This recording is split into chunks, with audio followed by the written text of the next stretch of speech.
తెలంగాణలో కాంగ్రెస్ పార్టీ అంతో ఎంతో బలంగా ఉందని భావిస్తున్న ఖమ్మం జిల్లాలో కాంగ్రెస్ టీఆర్ఎస్ మధ్య పోటీ హోరాహోరీగా ఉండొచ్చని రాజకీయ వర్గాలు భావిస్తున్నాయి.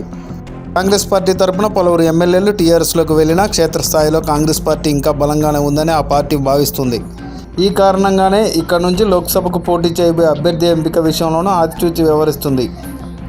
గత ఎన్నికల్లో వైసీపీ తరపున ఖమ్మం ఎంపీగా విజయం సాధించిన పొంగులేటి శ్రీనివాసరెడ్డి ఆ తర్వాత టీఆర్ఎస్లో చేరిపోయారు.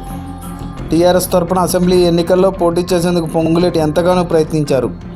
అయితే కేసీఆర్ మాత్రం ఆయనకు అవకాశం ఇవ్వలేదు.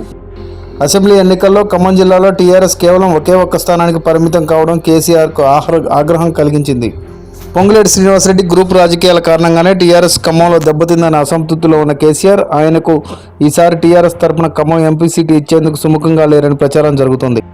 ఖమ్మం మాజీ ఎంపీ టీడీపీ ముఖ్య నేత నామనాగేశ్వరరావు టీడీపీలో వదిలి టీఆర్ఎస్లో చేరుతుండడంతో పొంగులేటి స్థానంలో నామాకు ఖమ్మం టీఆర్ఎస్ ఎంపీ సీటు ఖాయమైందంటూ ఊహాగానాలు జోరందుకున్నాయి.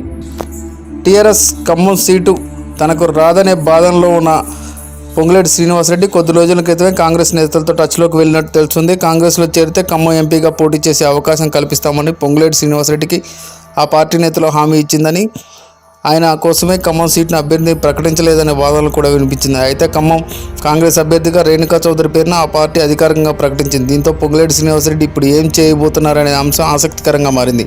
టీఆర్ఎస్ టికెట్ ఇచ్చినా ఇవ్వకపోయినా పార్టీ కోసమే పనిచేస్తానని ప్రకటించిన పొంగులేటి ఇండిపెండెంట్గా పోటీ చేసేందుకు సిద్ధమవుతున్నారనే ఊహాగానాలు కూడా వినిపిస్తున్నాయి. మొత్తానికి మరోసారి ఖమ్మం ఎంపీగా పోటీ చేయాలని భావించి భంగపడ్డ పొంగులేటి టీఆర్ఎస్ని ఎదిరించి ఇండిపెండెంట్గా బరిలోకి దిగుతారా లేదన్నది కొద్ది రోజుల్లోనే తేలిపోనుంది.